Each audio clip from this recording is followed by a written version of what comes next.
여러분, 지금 이 순간에도 누군가에게 상처받고 있진 않으세요? 아니, 그것보다 더 무서운 게 있어요. 바로 우리가 평생 함께할 사람이라고 착각하는 사람이 있다는 거예요. 그 사람은 우리에게 아무것도 주지 않는데 우리는 계속 주고만 있어요. 시간도, 에너지도, 감정도. 근데 가장 무서운 건 이걸 모르면서 살아간다는 거죠.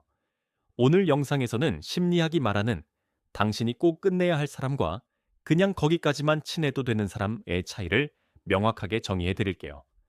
이 기준을 알고 나면 당신의 인간관계가 완전히 달라질 거예요. 진짜 중요한 사람과 그렇지 않은 사람을 구분하는 순간 당신의 인생이 바뀔 수 있다는 것을 기억하세요. 1. 우리가 자꾸 착각하는 것들. 왜 모든 관계를 평생 유지하려고 할까? 혹시 여러분도 경험해 본 적 있으세요? 정말 좋은 친구라고 생각했는데 어느 순간부터 그 사람과의 관계가 힘들어지는 그런 거 말이에요. 그런데 더 무서운 건 우리가 이런 상황에서 자주 내 탓을 한다는 거예요. 아, 내가 너무 까칠했나? 내가 뭘 잘못했을까? 왜 나는 이렇게 사람을 못 챙기지? 이런 식으로 자책을 하고 있어요. 근데 잠깐, 정말 우리의 탓일까요? 여기서 중요한 게 있어요. 심리학자들이 발견한 흥미로운 사실이 있는데 바로 우리가 가까운 사람이라는 이유만으로 그 사람이 모든 것을 해줘야 한다라고 생각한다는 거예요. 특히 가족 같은 관계, 정말 친한 친구 같은 관계에서요. 심리학에서는 이것을 비합리적 신념이라고 부르는데 이게 정확히 뭐냐면 모든 것이 완벽해야 한다라는 환상이에요. 예를 들어볼게요. 지금 여러분이 친구와 여행을 가기로 했어요. 계획도 다 세웠는데 갑자기 호텔 예약이 문제가 생겼어요. 그럼 뭐가 될까요? 당연히 다른 호텔을 찾아야 하고 돈도 좀 더 써야 돼요. 이동도 복잡해지고 하지만 여기서 중요한 순간이 오는 거죠. 근데 어느 호텔 갈까? 이 질문이 나올 때 어떤 친구는 하나 물어보는 게 자동인 사람들이 있어요. 너 어디 가고 싶어? 너는 어떤 게 더 편해? 우리 이번엔 어디로 결정할까? 이렇게 말이에요. 근데 어떤 친구는 달라요. 혼자 찾아놓고 여기로 가자라고 정해버려요. 마치 자신만 알아서 결정하면 되는 것처럼요. 특히 그 친구가 돈이 있거나 능력이 있거나 자원이 많으면 이런 일이 더 자주 일어나요. 여기서 재밌는 게 우리는 이 친구가 나쁜 친구라고 생각을 안 해요. 왜냐면 그 친구가 나한테 뭘 해준 건 있잖아요. 돈도 내주고 호텔도 알아봐주고 근데 느껴지는 무언가가 있어요. 뭔가 내가 상의받지 못했다는 느낌, 내가 존중받지 못했다는 느낌 말이에요. 이게 바로 진정성의 부족이에요. 이 진정성이 뭘까요? 사실과 진실은 다르다는 거. 자, 여기서 정말 중요한 포인트가 나와요. 많은 사람들이 진정성과 사실을 헷갈려 해요. 생각해보세요. 길거리에서 노숙인 분을 만났어요. 그분이 3일을 굶었습니다. 정말 힘듭니다. 도와주세요 라고 말했어요. 이건 사실일 수도 있어요. 정말 3일을 굶었을 수도 있고 정말 힘들 수도 있어요. 근데 만약 그분이 사실은 벤츠를 타고 왔다면 요즘 걸식이 직업인 분들이 있다는 거를 우리가 알잖아요. 그럼 이분은 사실은 완벽하게 말했어요. 3일을 굶은 건 사실이니까요. 근데 왜 우리는 이분을 미워할까요? 왜냐면 진실이 없기 때문이에요. 진정성이라는 건 사실을 얘기하는 것이 아니라 의도를 숨기지 않는 것이에요. 이건 정말 큰 차이가 있어요. 좋은 예시를 들어볼게요. 일본에서 1950년대, 60년대에 결혼했던 부부들을 연구한 자료가 있어요. 그들이 얼마나 오래 함께 살았는지 알아본 건데 30년, 40년을 함께 산 부부들도 있었어요. 겉으로 보면 원만하게 살았다 라고 말할 수 있을 것 같아요. 근데 흥미로운 건 부인이 먼저 사망했을 때와 남편이 먼저 사망했을 때가 달랐어요. 부인이 먼저 가면 남편이 오래 못 살아요. 왜냐면 남편이 자신이 필요 없다는 걸 깨달았기 때문이에요. 하지만 남편이 먼저 가면 부인들은 더 행복해져요. 남편이 필요했던 거지 남편 자체가 아니었던 거죠. 즉, 겉으로는 원만한 관계였지만 실제로는 부인의 일방적인 헌신이었던 거예요. 남편은 감정을 드러내지 않았고 자기 느낌만 중요하게 생각했던 거죠. 이게 한국 사회에서도 많이 일어나요. 특히 이 연구를 한 캐나다의 칼거리 대학 이범 교수님이 지적한 건데, 아, 농담으로 물어봤대요. 일본에서도 그런 일이 일어나요? 라고. 그럼 어떻게 대답했을까요? 아니요. 일본 남자들은 감정을 잘 안 보여줍니다. 아, 그럼 한국 남자들은? 한국 남자들은요, 감정을 다 드러내요. 근데 재밌는 건 한국 남자들이 일본 남자들보다 나은 게 아니라 오히려 문제가 된다는 거였어요.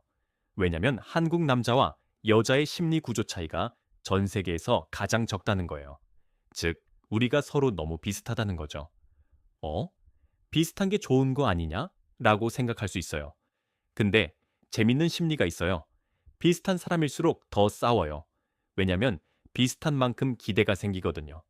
너도 나처럼 이 정도쯤은 알겠지? 난 이런 기분인데 너도 그럴 거야. 이런 기대 말이에요. 근데 결국 그 기대가 깨지면서 싸우게 되는 거죠.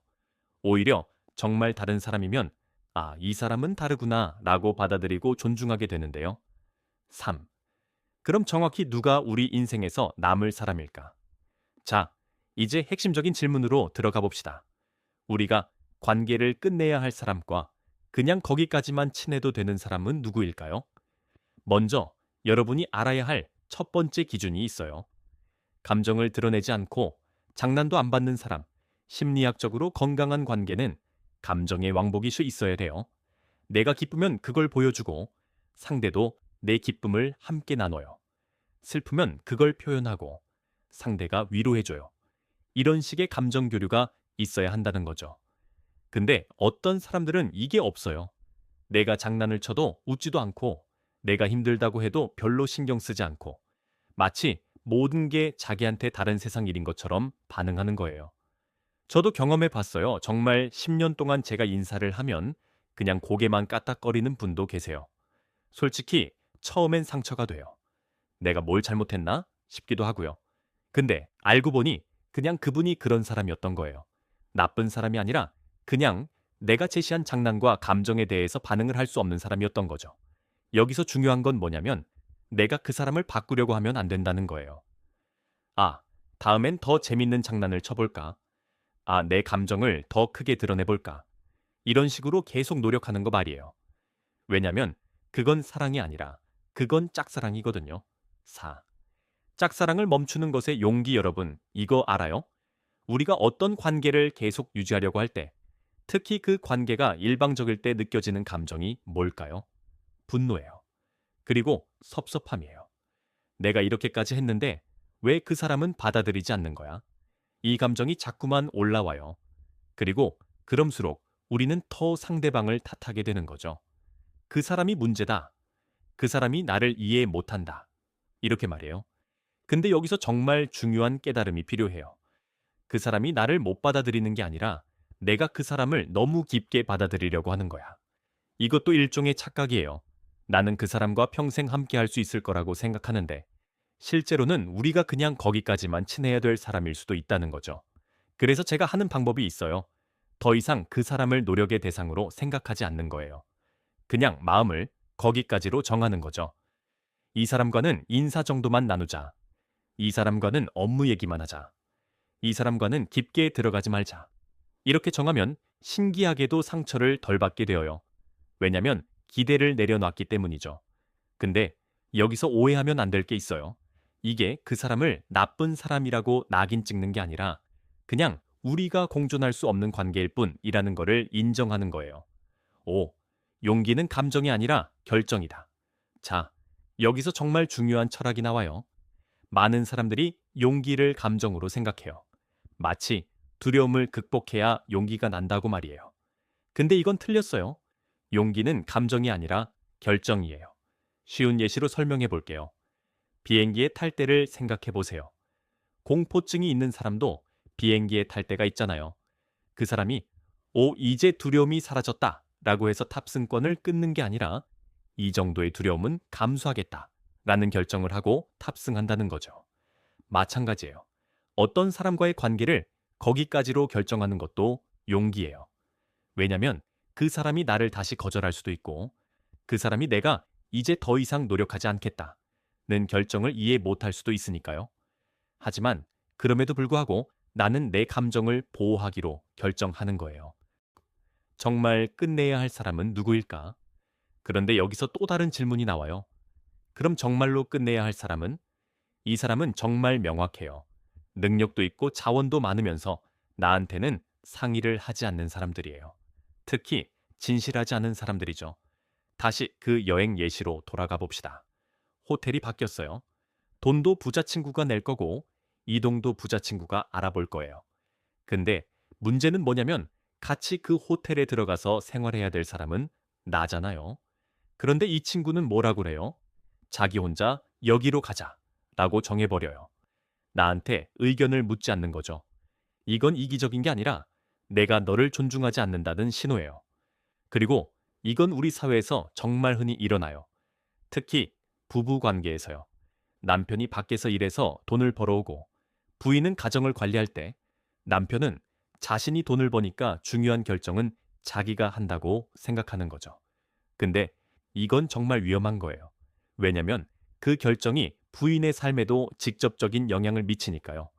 여기서 제가 말하고 싶은 건 뭐냐면 이런 관계는 그냥 거기까지가 아니라 정말로 끝내야 한다는 거예요. 왜냐면 이건 상호 존중이 없는 관계이거든요. 7. 진정성을 보여주려면 의도를 숨기면 안 된다. 자, 이제 정말 마지막 부분으로 가봅시다. 그럼 어떻게 하면 건강한 인간관계를 만들 수 있을까요? 제가 생각하는 가장 중요한 것은 의도를 숨기지 않는 것이에요. 예를 들어 봅시다. 여러분이 정말 친한 친구가 있어요. 이 친구는 제 생각에도 중요한 사람이에요. 그럼 제가 어떻게 행동할까요? 일단 기본적인 걸 해요. 상대방이 뭔가 결정해야 할 때 저는 물어봐요. 너는 어디가 좋아? 너는 뭐가 하고 싶어? 이렇게 말이에요. 심지어 제가 더 나은 선택지가 있어도 상대방의 의견을 먼저 들어요. 그리고 만약 제가 뭔가 제안할 때는요, 제 의도를 숨기지 않아요. 내가 이렇게 생각하는 건데, 너는 어때? 라고 정직하게 말해요.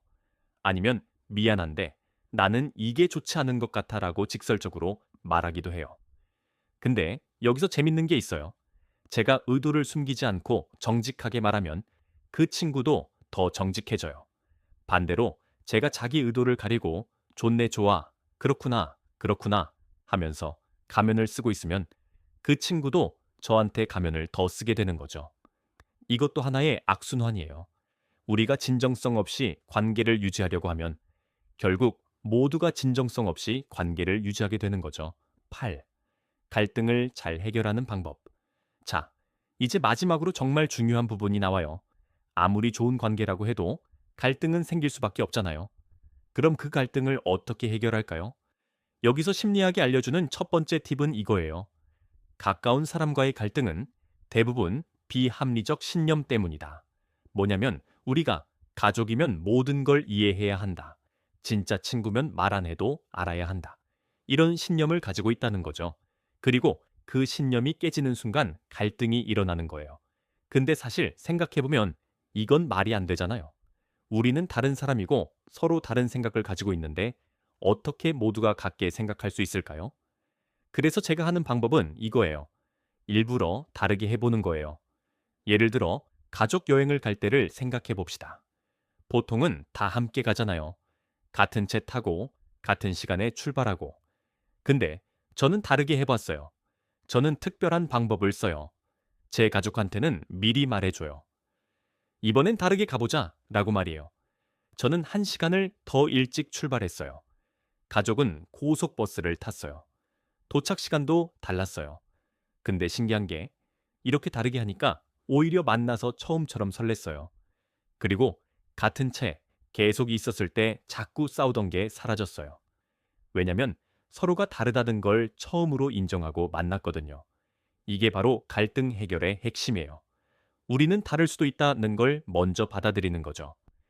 오늘 영상 어떠셨어요? 혹시 아직도 누군가에게 일방적으로 주고만 있진 않으신가요?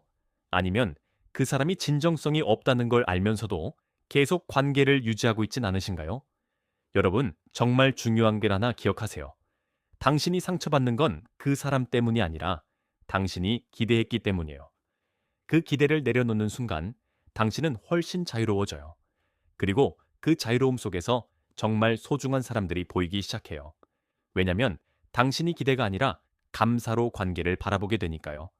만약 오늘 영상에서 한 가지라도 도움이 되셨다면 아래 댓글로 어떤 부분이 공감되셨는지 꼭 공유해 주세요. 당신의 경험이 누군가에게 정말 큰 위로가 될 수 있거든요. 그리고 구독과 좋아요도 꼭 부탁드릴게요. 이 채널이 계속해서 여러분의 인간관계를 응원할 수 있도록 말이에요.